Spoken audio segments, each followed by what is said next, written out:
Mesdames et messieurs, bonsoir et bienvenue à ce journal de ce soir. Et tout de suite, voici les titres. Le conseiller spécial du président de la République en matière de sécurité, le général James Kabarebe, s'est entretenu ce mercredi après-midi avec des jeunes de la province de l'Ouest.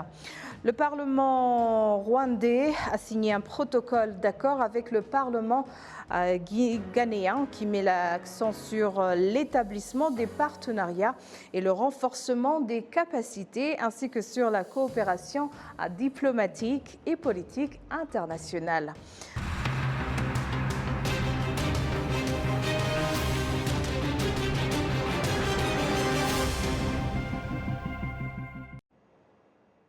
Bienvenue encore une fois à ce journal. Le conseiller spécial du président de la République en matière de sécurité, le général James Kabarebe, s'est entretenu ce mercredi après-midi avec des jeunes de la province de l'Ouest.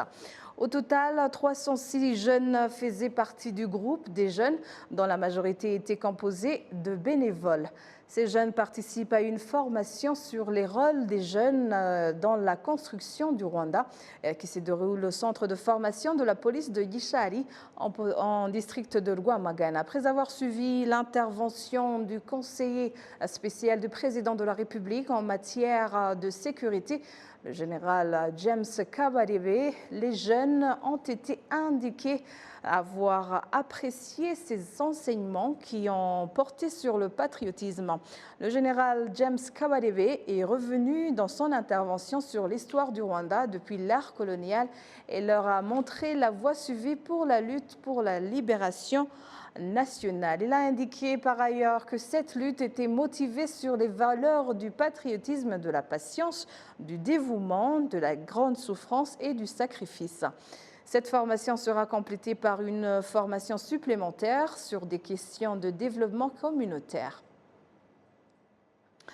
Le Parlement rwandais a signé un protocole d'accord avec le Parlement ghanéen qui met l'accent sur l'établissement des partenariats et le renforcement des capacités, ainsi que sur la coopération diplomatique et politique internationale.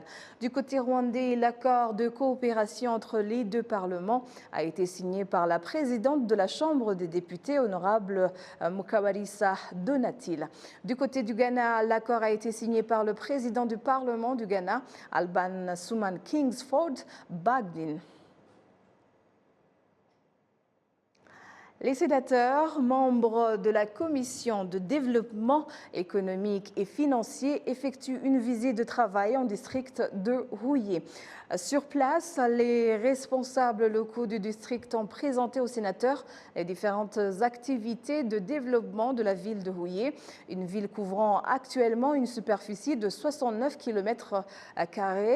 Elle est répartie en 5 secteurs et 16 cellules. Parmi les activités majeures de ce district de Rouillé, il y a le secteur éducatif, avec notamment la principale université du pays, mais aussi d'autres universités, mais encore aussi des écoles publiques et privées.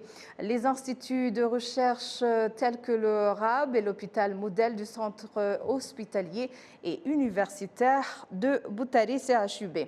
Les sénateurs ont appelé à la nécessité d'une amélioration des infrastructures de ce district, notamment par l'expansion du marché moderne de Sovo et l'amélioration de la zone industrielle de Sovo afin que l'industrie puisse être intégrée selon leur secteur d'activité.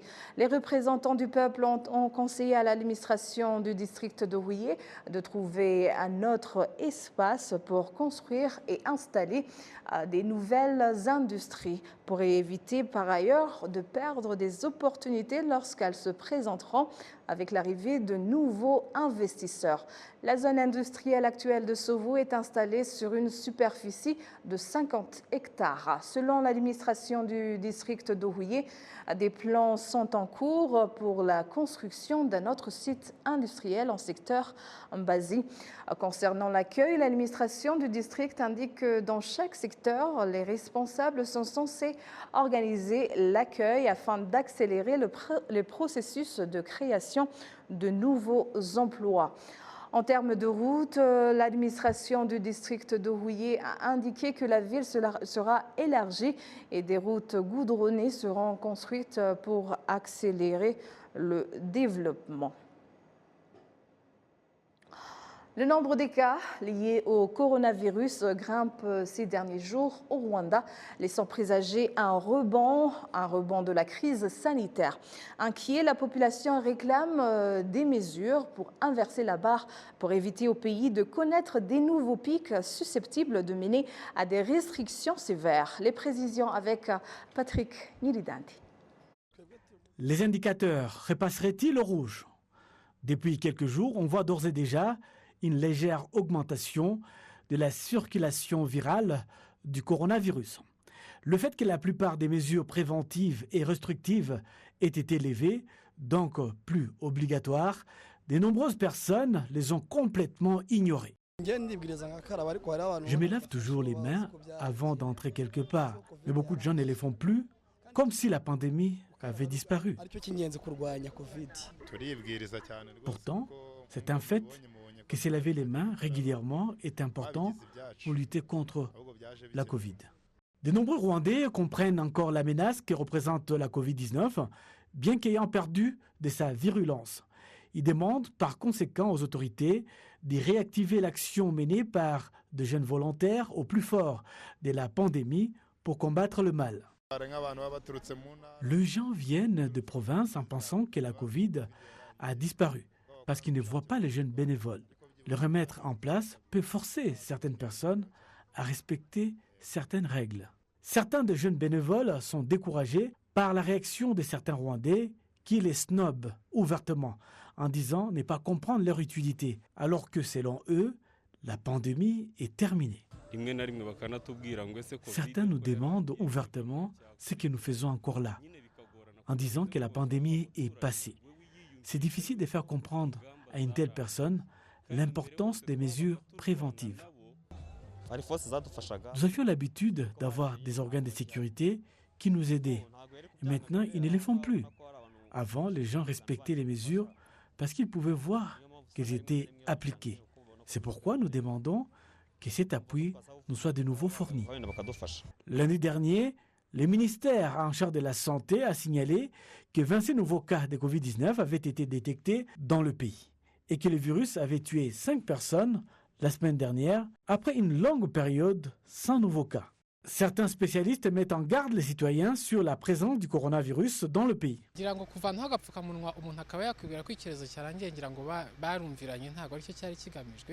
ne pense pas que les gens devraient croire que la pandémie est derrière nous, simplement parce que les masques faciaux ne sont plus obligatoires. De telles mesures étaient en vigueur depuis 2 ans et leur levée signifiait simplement que les choses s'étaient améliorées, rien de plus. L'OMS, l'Organisation mondiale de la santé, est le seul organe mondial à disposer de ce pouvoir de déclarer la fin d'une pandémie ou de la menace. Cela signifie que toutes les mesures ne devraient pas être abandonnées. Les gens devraient toujours être prudents et se laver les mains régulièrement. Vous ne pouvez pas oublier soudainement l'importance de le faire alors que vous avez passé les 2 dernières années à le faire. Le médecin a également confirmé que le pays est tout à fait capable de répondre aux besoins des patients atteints de Covid-19, mais a souligné que ce n'est pas une raison pour que les gens prennent des risques inutiles et surtout que les responsables sanitaires soient obligés de rappeler constamment à la population la nécessité de se faire vacciner complètement contre les virus.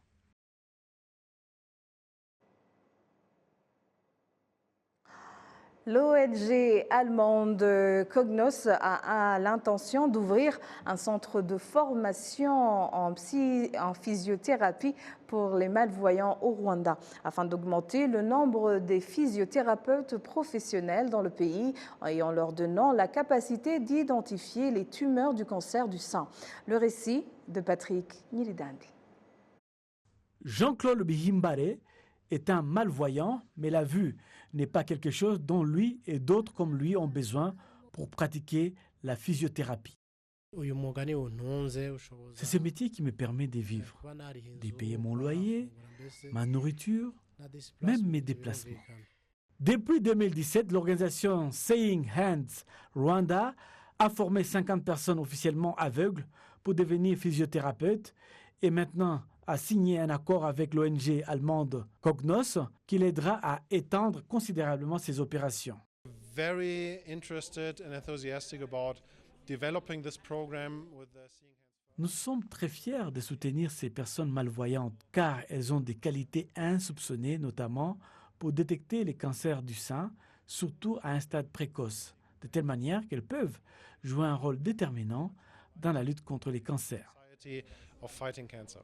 Les stagiaires apprendront également comment vérifier les tumeurs du cancer du sein, une initiative appuyée par le ministère de la Santé.